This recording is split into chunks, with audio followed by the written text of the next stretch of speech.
નમસ્કાર વિદ્યાર્થી મિત્રો, તપોન ગ્રુપ ઓફ સ્કૂલ સંચાલિત આપણી યુટ્યુબ ચેનલ તપોન સાયન્સ એકેડમીમાં હું શિલ્પા મેમ આપ સર્વે વિદ્યાર્થીઓનું હાર્દિક સ્વાગત કરું છું. JEE NEET 11 science chemistry chapter GOC. ચાલો, GOC જે છે એની અંદર આપણી પાસે એક એક્ઝામ્પલ છે. લાઈક મેં લાસ્ટ વિડીયો લેક્ચરની અંદર ફોસ્ફરસ જે છે બરાબર, એ ફોસ્ફરસના ટકા શોધવા માટેની મેથડ જે છે એ કરાવી હતી. કેરિયસ પદ્ધતિ જે છે એના અંડરમાં જ આવશે. હેલોજન માટેની જે મેથડ છે, સલ્ફર, ફોસ્ફરસ, એ બધી જે મેથડ છે એ કેરિયસ પદ્ધતિ જે છે નામ એના અંડરમાં આવશે. ઓકે, નાઉ આપણી પાસે એક્ઝામ્પલમાં છે કાર્બનિક સંયોજનનું વજન 0.468 ગ્રામ. બીજું, BaSO4નું વજન છે 0.668 ગ્રામ. તો સલ્ફરના ટકા કેટલા? તો આપણે જોયું તો યાદ હોય તો કે percentage of sulphur is equal two 32/233 એને ગુણ્યા BaSO4નું વજન છેદમાં કાર્બનિક સંયોજનનું વજન. કાર્બનિક સંયોજનનું શું આવશે? વજન. બરાબર, ઓર્ગેનિક કમ્પાઉન્ડ છે એનું વજન એને ગુણ્યા કેટલા? 100. ચાલો જોઈએ આપણે. 32/233 એને ગુણ્યા BaSO4નું વજન એટલે 668.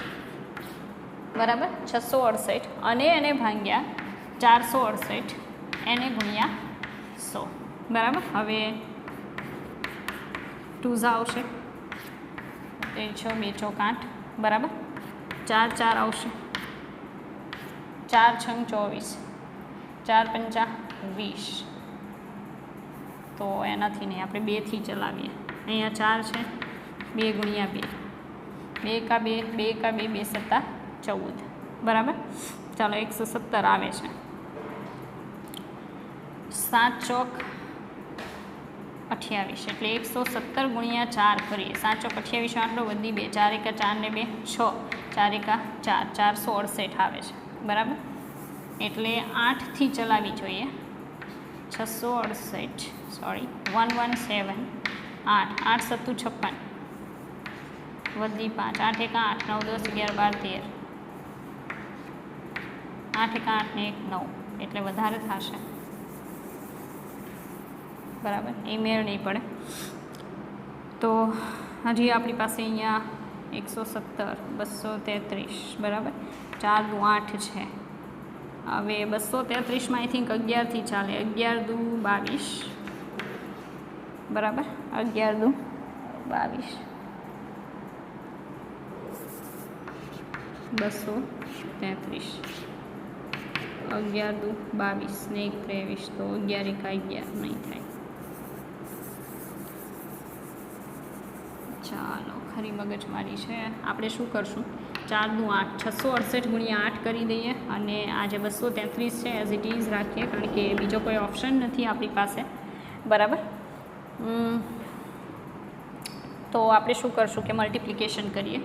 જેમ કે 668 ગુણ્યા પહેલાં આપણે કરીએ 8, 668 એને ગુણ્યા આવશે 8.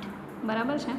હવે 88 64 4 વધી 6, 8 6 48, 49 50 51 52 53 54 4 5, 8 6 48, 49 50 51 52 53, 5344 જે છે બરાબર, એ 5344 આવશે ઉપરનું આંકડો. એને ગુણ્યા 100 અને એને ભાગ્યા આવશે 117 અને 233. 5344 એને ગુણ્યા 100 એને ભાગ્યા 233 એને ગુણ્યા 117. બરાબર, આંકડા થોડાક કેવડાવે એવા છે.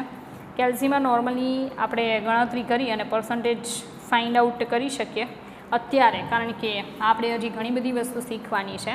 તો તમે કેલ્સીમાં ટ્રાય કરો, અધરવાઇઝ તમે એવું પણ કરી શકો કે જાતે પ્રયાસ કરો. આનાથી ડિવાઈડ કરવાનો. રેડી? કેટલા આવે છે એ ચેક કરો. હું હમણાં કેલ્સીમાં ટ્રાય કરીને તમને કહું કે આન્સર કેટલો આવશે. બરાબર, ચાલો વિદ્યાર્થી મિત્રો, આગળ આપણે જોશું. આ જે છે એના પર્સન્ટેજ 19% આસપાસ આવે છે. બરાબર, પર્સન્ટેજ ઓફ સલ્ફર જે છે કંઈક 19%ની આસપાસ આપણને જોવા મળશે. ચાલો, હવે પછી જે આપણે જોવા જઈ રહ્યા છીએ એ બહુ જ ઇમ્પોર્ટન્ટ છે અને એમાં પ્રોપર ધ્યાન આપવું. બરાબર, અને એ છે કાર્બનિક સંયોજનમાં. કાર્બનિક સંયોજનમાં નાઇટ્રોજનના કાર્બનિક સંયોજનમાં નાઇટ્રોજનના ટકા શોધવાની પદ્ધતિઓ. હવે એ જે પદ્ધતિઓ છે ને એ મોસ્ટ ઇમ્પોર્ટન્ટ છે, બરાબર. મોસ્ટ આઈએમપી કહી શકાય એવી મેથડો છે. એમાં ફર્સ્ટ છે ડુમા પદ્ધતિ. ઘણા એને ડ્યુમા પદ્ધતિ કહે છે, ડઝન્ટ મેટર. ઓકે, ડ્યુમા પદ્ધતિ. સેકન્ડ છે જેલ્ડાલ પદ્ધતિ. Okay, Kjeldahl process. Dumas process છે, બરાબર, એ અત્યારે આપણે જોવાના છીએ. ત્યાર પછી વારો આવશે જેલ્ડાલ. નોર્મલી એ લોકો જેલ્ડાલને વધારે પ્રિફર કરે છે as compare to Dumas process. Okay, પણ આપણે બંને જોવાની છે, એટલે પહેલો વારો આપણે લઈશું કઈ પદ્ધતિ? ડ્યુમા ઓર ડુમા પદ્ધતિ. રેડી? હવે આમાં શું કરવામાં આવે ને ખાસ ધ્યાન આપજો કે W ગ્રામ કાર્બનિક સંયોજન, W ગ્રામ કાર્બનિક સંયોજન, બરાબર છે, એમાં હશે carbon plus hydrogen plus nitrogen. પણ આપણે પહેલાં આ બંનેને ઉડાડી દઈશું, બરાબર. તો એની પ્રોસેસ કાર્બન અને હાઇડ્રોજન, મતલબ W ગ્રામ કાર્બનિક સંયોજન છે એની પ્રક્રિયા કોપર ઓક્સાઇડ સાથે CO2ના વાતાવરણમાં કરાવવામાં આવે. CO2ના વાતાવરણમાં કરાવવામાં આવે તો એમાંથી બનશે એક તો CO2 ગેસ પ્લસ H2O અને પ્લસ કોપર. આમાં આપણો ક્યાંય નાઇટ્રોજન છે અને આપણે કોના માટેની પ્રોસેસ જોઈએ છે? નાઇટ્રોજનના પર્સન્ટેજ ફાઇન્ડ આઉટ કરવા માટેની પદ્ધતિ. પણ નાઇટ્રોજનના પર્સન્ટેજ ફાઇન્ડ કરવા હોય તો પહેલાં અંદર રહેલા જે અન્ય એલિમેન્ટ્સ છે એને આપણે દૂર કરવા પડે. નહીં તો બીજો ઓપ્શન છે કે સંયોજનમાં રહેલ જે તે તત્વ જેના આપણે પર્સન્ટેજ ફાઇન્ડ આઉટ કરીએ છીએ એને આપણે કોઈ બીજા સ્વરૂપમાં કમ્પ્લીટલી કન્વર્ટ કરવું પડે. લાઈક અત્યારે તમે જોઈ શકો કે કાર્બન અને હાઇડ્રોજન જે અંદર છે એ CO2 અને H2Oમાં કન્વર્ટ થઈ જાય અને કોપર મળે છે. ચાલો સંતુલન કરાવીએ. સંતુલનમાં હાઇડ્રોજન 2 છે, કોપર 1, ઓક્સિજન 1, એસિટીઝ કાર્બન 1 છે. ઓક્સિજનનું ટોટલ પ્રમાણ કેટલું છે આપણે ચેક કરીએ તો લાઈક ઓક્સિજન છે 2 ને 1 3, બરાબર છે. તો હું અહીંયા 3 મૂકી દઉં તો કોપરની આગળ એ કેટલા આવશે? 3. બાકી તો એસિટીઝ છે, તમે જોઈ શકો. રેડી? તો આ તો આપણે શું કર્યું કે કાર્બનિક સંયોજનમાં રહેલ કાર્બન અને હાઇડ્રોજનને આપણે કેન્સલ આઉટ કર્યું. આપણું મેઇન ઇન્ટેન્શન નાઇટ્રોજન છે. ઓકે, તો કાર્બનિક સંયોજનમાં રહેલ નાઇટ્રોજન, કાર્બનિક સંયોજનમાં રહેલ નાઇટ્રોજન વત્તા શું? તો કોપર સાથે એને ગરમ કરવામાં આવે તો એમાંથી N2 ગેસ બનશે પ્લસ નાઇટ્રોજનના ઓક્સાઇડ બનશે. નાઇટ્રોજનના ઓક્સાઇડ્સ. આ જે N2 ગેસ બને છે એને કલેક્ટ કરવામાં આવે. ક્યાં એ આપણે જોશું, પણ તમે એટલું સમજો કે કાર્બનિક સંયોજનમાં જેટલો નાઇટ્રોજન છે એને બધાને આપણે કોઈક એક સ્વરૂપમાં ફેરવવાનો છે. અહીંયા તમે સમજી શકો કે N2 ગેસ ઉત્પન્ન થાય, બીજું જે બને એ નાઇટ્રોજનના ઓક્સાઇડ્સ ફોર્મ થાય છે. હવે એ નાઇટ્રોજનના જે પણ ઓક્સાઇડ્સ છે એને ફરી પાછું N2 ગેસમાં ફેરવી અને ઓર્ગેનિક કમ્પાઉન્ડનો બધો નાઇટ્રોજન એક ઓલામાં ભેગો કરવો પડે અને એના વોલ્યુમ ઉપરથી તમે એના પર્સન્ટેજ સુધી પહોંચી શકો. તો એવું તો ન થઈ શકે ને. ચાલો આપણે ખાલી એક પ્રોસેસ કરાવી, N2 ગેસ છે, થોડો ઘણો પ્રોડ્યુસ થઈ ગયો, બાકીનો નાઇટ્રોજન ઓક્સાઇડ ફોર્મમાં દૂર થાય છે તો ખોટા પર્સન્ટેજ મળશે. એટલે હવે શું કરવું પડશે કે આ નાઇટ્રોજનને કલેક્ટ કરવામાં આવે અને આ નાઇટ્રોજનના ઓક્સાઇડનું ફરીવાર કોપર સાથે રિડક્શન. ઓકે, તો નાઇટ્રોજનના ઓક્સાઇડ્સની ફરી પાછી કોપર સાથે પ્રોસેસ. તો ફરી પાછો કયો ગેસ ઉત્પન્ન થાય? N2 ગેસ, બરાબર છે. તો આ જેટલો પણ N2 ઉત્પન્ન થાય છે એ ઓરડાના તાપમાને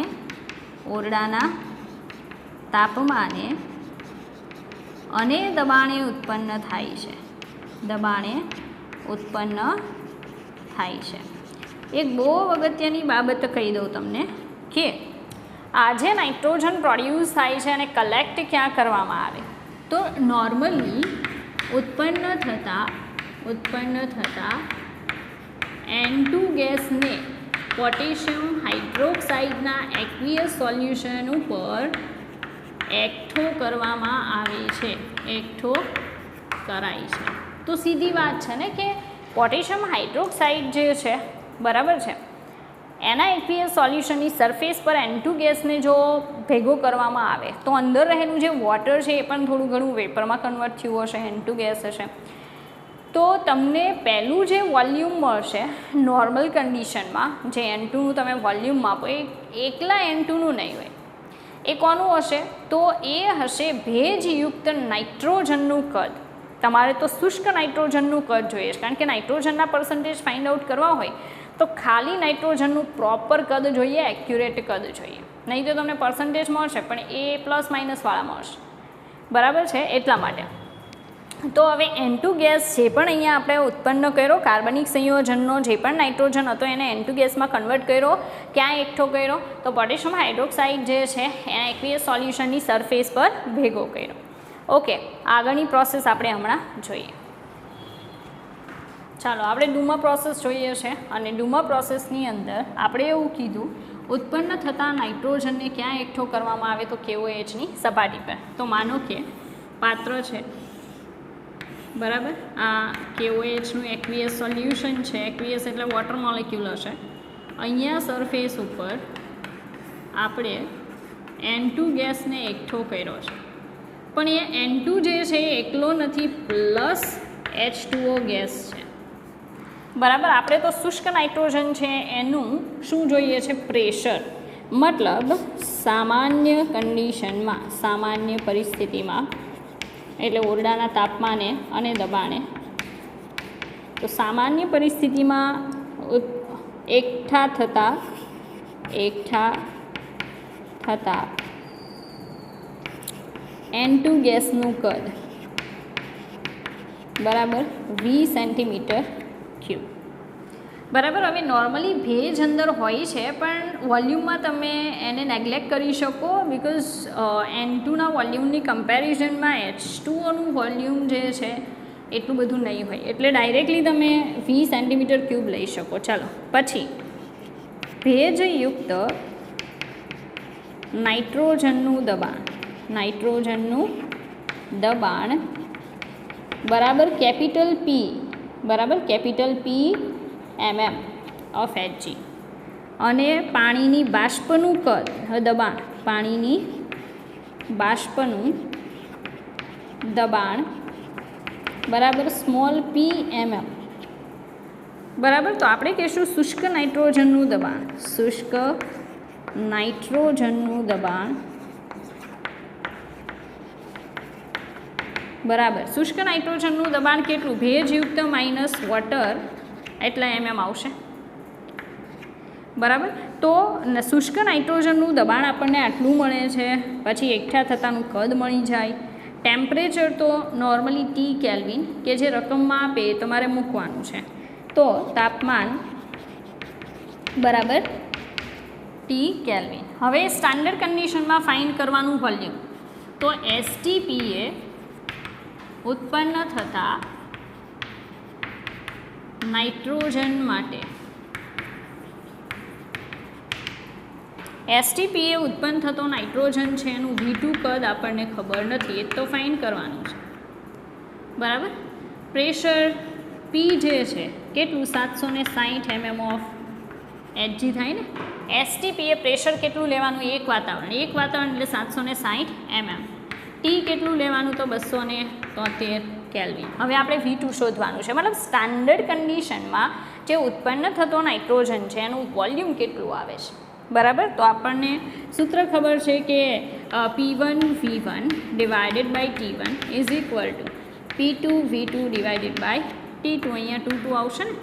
હવે આપણે કરતાં કોને બનાવવાનું છે, સ્ટાન્ડર્ડ કન્ડિશનમાં ઉત્પન્ન થતું જે નાઇટ્રોજન છે એનું વોલ્યુમ ફાઇન્ડ આઉટ કરવાનું છે. તો આપણે કહીશું માટે V2 ઇઝ ઇક્વલ ટુ શું થશે, P1 V1 T2 divided by T1 into P2.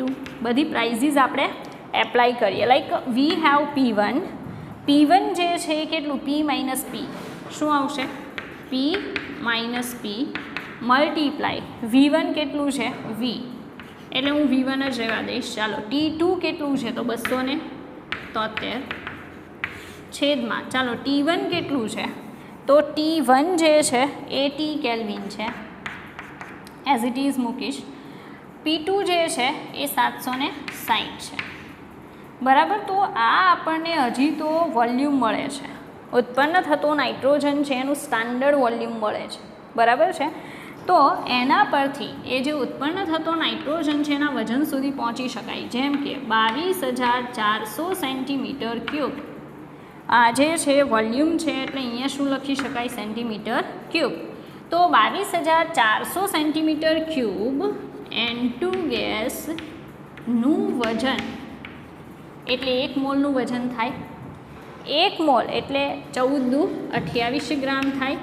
28 gram N2 માટે આપણે તો વોલ્યુમ કેટલું આવ્યું છે એટલું આવ્યું ને, V2 આટલું આવે છે આટલા કેટલું વજન હશે. તો આપણે શું કહીશું P minus P multiply V1 multiply 273 એના છેદમાં કેટલા આવશે T1 ગુણ્યા 760 આટલા સેન્ટીમીટર ક્યુબ N2 ગેસનું વજન બરાબર ક્વેશ્ચન માર્ક ગ્રામ N2 માટે STPA N2નું વજન બરાબર કેટલું આવશે બોલો તો એ કંઈક આવશે 28 ગુણ્યા 760 ગુણ્યા T1 છેદમાં શું આવશે તો આખું જે છે એને ગુણ્યા 28 થશે ને તો માય ફોલ્ટ. ઓકે આખું છે એને ગુણ્યા 28 તો P minus P multiply V1 ગુણ્યા 273 એને ગુણ્યા 28 છેદમાં T1 મલ્ટીપ્લાય 760 એને ગુણ્યા 22,400 સેન્ટીમીટર ક્યુબ. તો આ તો N2 ગેસનું વજન થઈ ગયું ને, તમને આ શું મળી ગયું N2 ગેસનું વજન. હવે તમારે એમ કહેવાનું છે કે જો W ગ્રામ કાર્બનિક સંયોજન જે પણ આપણે W ગ્રામ લઈએ છીએ બધો નાઇટ્રોજન હોય તો એ 100% નાઇટ્રોજન કહેવાય. 100% શું કહેવાય N2 માટે તમે કહી શકો તો આટલા ગ્રામ આ શું છે આપણી પાસે સ્ટાન્ડર્ડ કન્ડિશનમાં નાઇટ્રોજનનું વજન. જો એ W ગ્રામ જેટલું હોત તો 100% નાઇટ્રોજન તો આટલા એ કેટલો તો આપણે શું લખશું P માઇનસ P V1 273 28 છેદમાં T1 760 22,400 ગ્રામ N2 ગેસ એટલે કેટલા ટકા બરાબર. તો આજે આપણને મળ્યું છે એના ઉપરથી સૂત્ર બનશે કે પર્સન્ટેજ ઓફ નાઇટ્રોજન બરાબર આખું જે છે એને ગુણ્યા 100 છેદમાં W. તો P માઇનસ P એને ગુણ્યા V1 એને ગુણ્યા 273 એને ગુણ્યા 28 છેદમાં T1 760 22,400 એને ગુણ્યા 100 છેદમાં W પર્સન્ટેજ. તો આ જે સૂત્ર આપણને મળે છે એ સૂત્રને ડ્યુમા પ્રોસેસનું ઇક્વેશન કહી શકાય, જેની હેલ્પથી આપણે કાર્બનિક સંયોજન કે જેની અંદર નાઇટ્રોજન પ્રેઝન્ટ છે એ નાઇટ્રોજનના પર્સન્ટેજ ફાઇન્ડ આઉટ કરી શકીએ બરાબર. તો નોર્મલી બધી વસ્તુ તમારી સામે છે, એમાં V1 અને T1 જે પણ આપણને રકમમાં આપે, બાકી P માઇનસ P જે છે એ ઉત્પન્ન થતા નાઇટ્રોજનનું સ્ટાન્ડર્ડ જે પ્રેશર આપે એ મૂકવાનું, W આપશે તો ડાયરેક્ટ નાઇટ્રોજનના શું મળશે પર્સન્ટેજ બરાબર. તો ફરી પાછી પ્રોસેસ કહી દો. ફર્સ્ટ ઓફ ઓલ તો આપણે પ્રોસેસીસ જોઈતી લાઈક ઓર્ગેનિક કમ્પાઉન્ડ છે એમાં કાર્બન અને હાઇડ્રોજન છે તો કોપર ઓક્સાઇડ સાથેની પ્રોસેસથી કાર્બન અને હાઇડ્રોજનને CO2 એન્ડ H2ઓમાં કન્વર્ટ કરવામાં આવે છે. એનથી આપણને કોઈ મતલબ નથી, આપણી પ્રોસેસ સેકન્ડ સ્ટેપથી સ્ટાર્ટ થાય. લાઈક ઓર્ગેનિક કમ્પાઉન્ડમાં જેટલો નાઇટ્રોજન છે બરાબર, એને N2 ગેસમાં કન્વર્ટ કરવા માટે ગરમ કરવામાં આવે એટલે બે વસ્તુ બને, N2 ગેસ બને, બીજા નાઇટ્રોજનના ઓક્સાઇડ. પણ આપણને તો બધો N2 ગેસના ફોર્મમાં જોઈએ.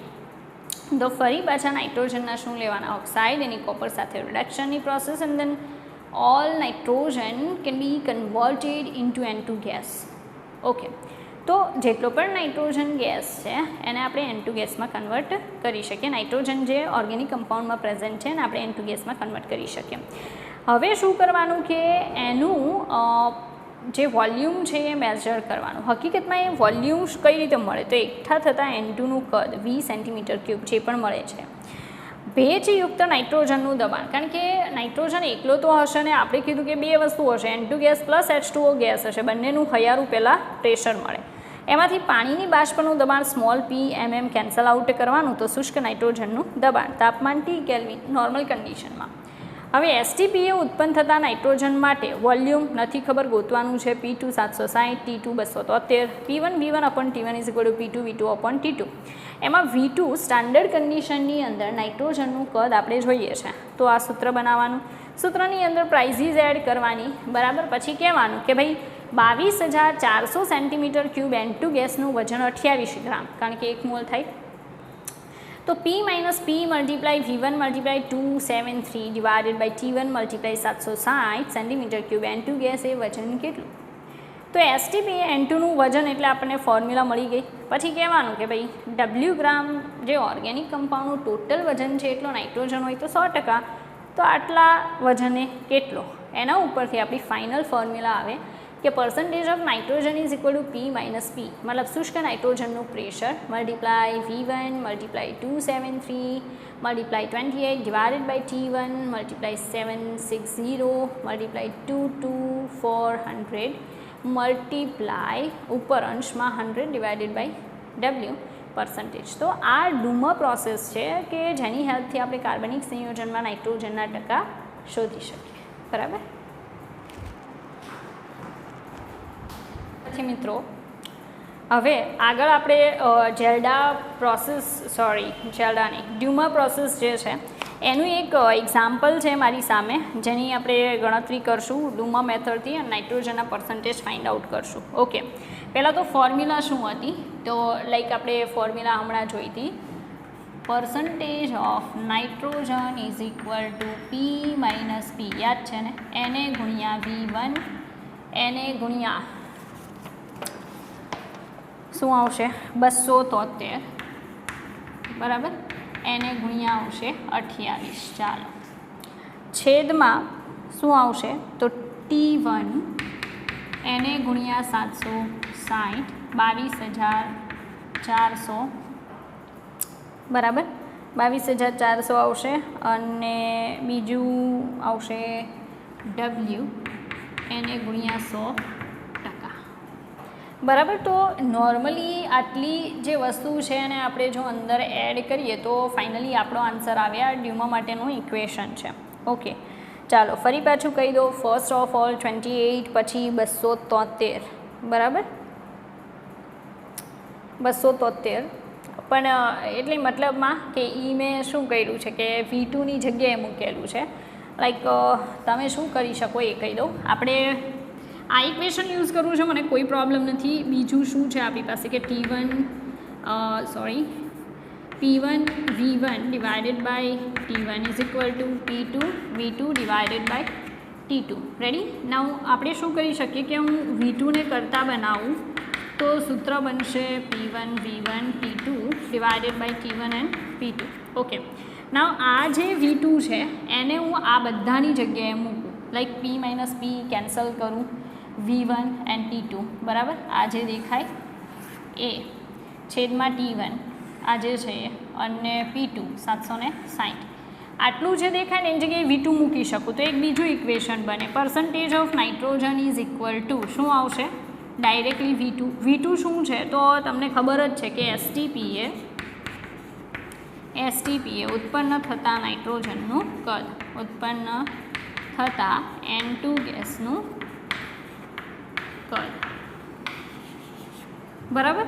તો ઉત્પન્ન થતાં N2 ગેસનું STPA કદ ડાયરેક્ટલી હું V2 મૂકી દઉં, આ મૂકું નહીં તો બાકી શું રહ્યું? એને ગુણ્યા 28 છેદમાં 22,400 એને ગુણ્યા ડબલ્યુ અને એને ગુણ્યા 100.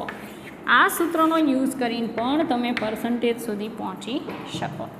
બરાબર, ડિપેન્ડ કરે કે તમારે કયા સૂત્રનો યુઝ કરવો છે. જો આ વાપરશો ને તો સીધો જવાબ આવશે. આ વાપરવું હશે તો પહેલાં ગોતવું પડશે, પછી જવાબ આવશે. સરવાળે એક જ છે, જે વાપરવું એ વાપરી શકાય. ચાલો આપણે આપણી રકમ જોશું, બરાબર છે, અને પછી આન્સર સુધી પહોંચવાનો પ્રયત્ન કરશું. તો ડુમા માટે એક એક્ઝામ્પલ છે. ચાલો, એક્ઝામ્પલમાં કીધું છે કે ડબલ્યુ કાર્બનિક પદાર્થ, બરાબર, કાર્બનિક પદાર્થનું જે વજન છે 0.25 ગ્રામ આપેલું છે. કેટલું? 0.25 ગ્રામ.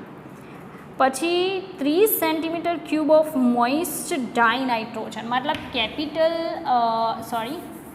આપણને જે V1 છે ને, V1 આપેલો છે કેટલો? 30 સેન્ટીમીટર ક્યુબ, બરાબર, ઓફ મોઇસ્ટ ડાયનાઇટ્રોજન 288 કેલ્વિન. T1 છે 288 કેલ્વિન છે. 745 mm પ્રેશર છે મોઇસ્ટવાળા. કેપિટલ P છે એ છે 745 mm. સ્મોલ p આપેલો છે આપણને 12.7 mm. 12.7 mm. ઓકે. બીજા નંબરનું કે calculate the percentage of nitrogen માટે percentage of nitrogen is equal to question mark. Okay, આટલી વસ્તુ આપીને ડ્યુમા પ્રોસેસથી આપણને નાઇટ્રોજનના ટકા શોધવાનું કહેવામાં આવેલું છે. તો આપણે આ ફોર્મ્યુલા વાપરશું, બરાબર, એટલે મગજમારી ઓછી થાય. તો એ ફોર્મ્યુલા માટે મારે અહીંયા લખવો પડશે પહેલાં તો એ સૂત્ર જો કે ઉપર આપેલું છે એટલે બીજી વાર હું નહીં લખું, ડાયરેક્ટ લખું છું. Percentage of nitrogen is equal to P minus P. ચાલો, કેપિટલ P છે 745, એમાંથી 12.7 કેન્સલ આઉટ. એને ગુણ્યા શું છે? V1. ચાલો, V1 કેટલું છે? 30. એને ગુણ્યા શું? 273 ગુણ્યા 28. 273 એને ગુણ્યા 28. ઓકે, નાવ ડિવાઇડેડ બાય કેટલા? T1. T1 કેટલું? 288. એને ગુણ્યા 760. એને ગુણ્યા 22,400. એને ગુણ્યા W 0.25. ઓકે, અને એને ગુણ્યા 100. ઓકે, તો હું અહીંયા 25 કરી નાખું અને આ 100 છે ને, ઓકે, કેન્સલ તો નહીં કરી શકું કારણ કે 25, તો અહીંયા 100 ઓલરેડી છે અને બીજા 100 આવશે. આ બંને કેન્સલ આઉટ કરીને અહીંયા કેન્સલ કરી શકું ને, આ 25 ચોક 100 થશે, બરાબર. ચાલો, નાવ હવે શું કરી શકાય કે આ જે છે 2 ગુણ્યા 2, તો અહીંયા 2 એકા 2, 2 એકા 2 દૂ 4, પાછો 2 વડે કામ કરીએ તો 2 પંચા 10 ને 2 6 12. રેડી? ચાલો, પછી અહીંયા આ એક કેન્સલ કરી દઈએ. 3 એકા 3, 5 6 20, તો પણ નહીં આવે. અને આ બંનેનું માઇનસ કરવું પડશે. 288 છે ને, તો 28માં 14 દૂ 28 કરીએ. ચાલો, એટલે 2થી કામ ચાલે. 2 એકા 2, 2 ચોક 2 ચોક. રેડી? હવે 7 દૂ 14 થાય, એટલે ફરી પાછું 2 સત્તા 14 ને 2 દૂ 4, બરાબર. ચાલો, પછી 7ના ઘડિયામાં તો નહીં આવે. 3 દૂ 6, 3 ચોક 12, 3 દૂ 6 અને 3 ચોક 12, 24 આવશે. ઓકે, ચાલો, પછી 7 અઠ્ઠા 56, 8 સત્તું 56, 7 અઠ્ઠા 56, નીચે 8 આવશે. રેડી? તો થોડુંક તમને દેખાવામાં સમસ્યા થશે કે મેડમે અહીંયા ક્યાં લીટા કર્યા છે એમ, બટ રેડી છે. ઓકે, નાવ આપણી પાસે શું વધ્યું કે 273, પછી આ જે આવે એ બંનેનું મલ્ટિપ્લિકેશન, એને ભાગ્યા 24, 76, 8, બરાબર. તો એ આપણે અહીંયા દર્શાવીએ. પહેલાં તો 745 માઇનસ 12.7, 745.0 12.7 માઇનસ 10 આવશે. આ 4, 10માં 7 જાય 3, 4માં 2 જાય 2, 4માંથી 1 3, 7, 732.3. રેડી? તો પર્સન્ટેજ ઓફ નાઇટ્રોજન બરાબર 732.3, 32.3 એને ગુણ્યા, હવે શું આમાં ઉપર શું વધ્યું? 273. રેડી? એને ભાગ્યા, ઉપર હવે બીજું કંઈ છે નહીં, એને ભાગ્યા 24, 76, 24 ગુણ્યા 76 ગુણ્યા કેટલા? તો 8, બરાબર. આટલા વધ્યા છે હજી. જો આપણે સીધું કામ કરવું હોય તો 3ને કેન્સલ કરીને 32 રાખીએ તો 4 દુ 8 થશે, તો 2 તેરી 6, 2 6 12, 2 6 12, બરાબર. અહીંયા ફરી પાછા 2, તો 2 એકા 2, 2 અઠ્ઠા 16, 2 તેરી 6, 183 આવે છે હવે, બરાબર. એટલે બધું પોઈન્ટ ઉપર વયું જશે. અને આપણે આની ગણતરી મેં કીધું એમ તમે આમ ટ્રાય કરજો કે તમને મળે. અત્યારે હું કેલ્સીથી કામ ચલાવીશ અને જોઈશ કે કેટલા પર્સન્ટેજ આવે છે, બરાબર. આ લોકોનો આન્સર એવું કહે છે કે 13.6 આન્સર આવવો જોઈએ. કેટલો? 13.6. તો આપણે ચેક કરીએ કે હવે પછી 13.6% આવે છે કે નહીં, બરાબર છે. ચાલો